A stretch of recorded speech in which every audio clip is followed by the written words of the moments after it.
What's up, guys? Tas here. So it's no secret that the EV stocks have been hit as of late. We're talking some electric vehicle stocks down 10, 20, 30% from their highs. So I want to break down which ones I'm focusing on right now. I want to do some technical analysis on these stocks. So sit back, hit the like button, relax, subscribe to the channel, and make sure to also get $30 free from M1 Finance down below. You could also get 2 stocks from WeBull. You could also join the Strive Smart Discord chat and check out my Patreon. All of those are linked right down below. So let's talk. What we have right here is, of course, the Goliath, the behemoth, Tesla, ticker symbol TSLA. And like I said, a lot of these stocks are down 10, 20, 30+% from their highs, and Tesla is one of those stocks. It is actually down about 30% from its $900 high. It's sitting at $635 right now, and it's well into a bear market. You guys know whenever a stock is down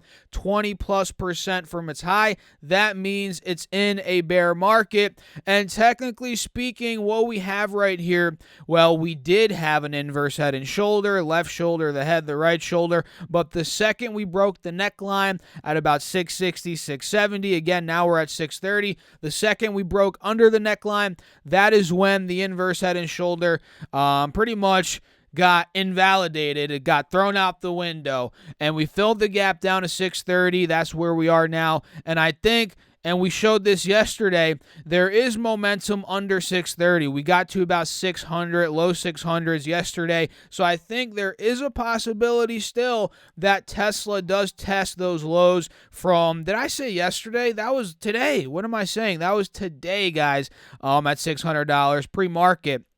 604, and now we've seen the spike back. So overall, on the 5-day, 5-minute, when it comes to Tesla, we're still downtrending. We're at a lower high point right here, to the point where if we get rejected on this 5-day, 5-minute at this lower high, I believe Tesla's going to dump down and probably go down and test the lows from earlier today. If we take out $600, go down into the 500s, that is where I'm probably going to be very inclined to add more to my position, right? And my recent buy order on Tesla was at 610, so I'm looking to get in under that, which again is why I kind of want it to gap down and go from 630 where it is now, close to the next big level of support on the downside, which is by 550. So yeah, guys, if Tesla does dump off, I'm going to be adding more to my position. That is no doubt about it. And NIO is another one that's just been hit so hard, guys. I mean, let's run through some of these quickly just to give you all an overview of how much these EVs have been hit. You know, NIO is one that you guys know for my long-term viewers. I'm talking people from over a year and a half ago. If you've been following me for a while, you know that I've been talking about NIO. I've been in NIO since the $1 range, and it went up to 66. It went up a ton, guys. It went up so much, and this pullback is warranted, no doubt.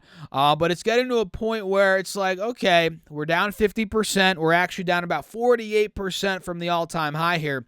We're getting to a point where it's like, okay, where is this thing going to bottom out? And I said earlier in the Discord chat, and I also have been mentioning this on Patreon.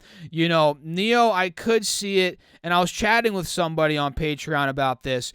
I could see NIO get down low 30s. I mean, that is where the low point, in my opinion, would be $30, $32. That would be putting us right around the high from back in the middle of October.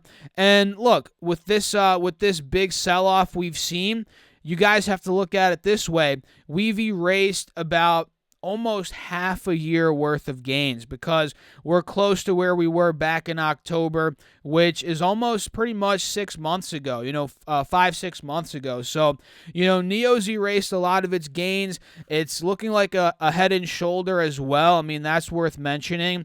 You guys can see the left shoulder here.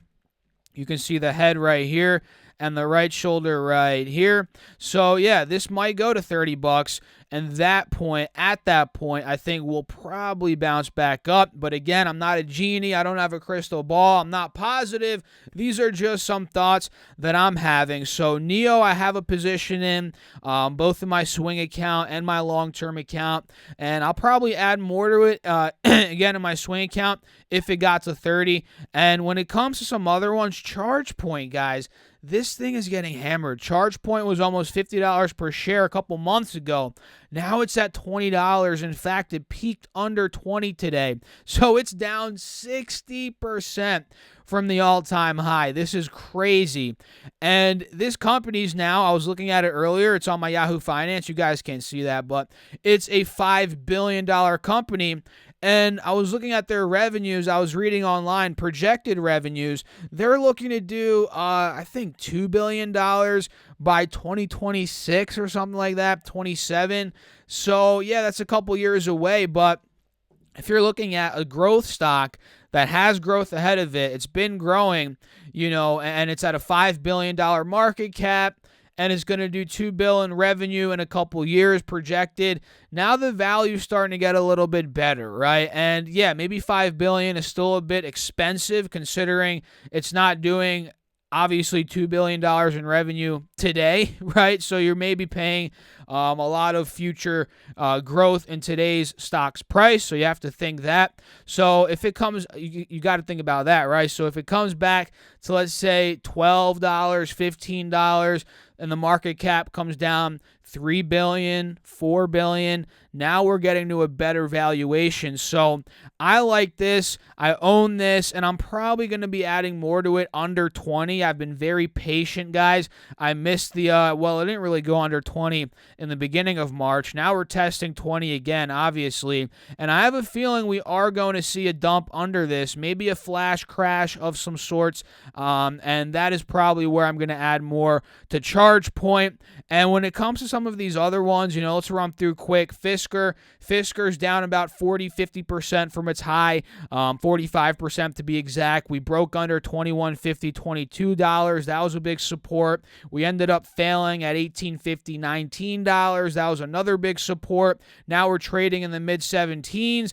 And where could Fisker go? I mean, it's safe to say, and again, nothing is guaranteed, but in my opinion, it's safe to say Fisker doesn't get much lower than $14, $15 unless there's an overall stock market crash like we saw in March 2020 where we saw a massive drop. In that case, yeah, Fisker could go single digits, no doubt. But let's say we sell off a little bit more, like a couple percentage points, we rebound, we consolidate, markets go back up.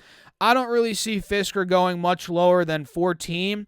13 maybe, that could be a low point. And considering the past couple of months price action, we've held 13, 14, 15 like clockwork, other than the dump off to $8. Other than that, we've held $14, $15, $13. So I don't see Fisker going much lower.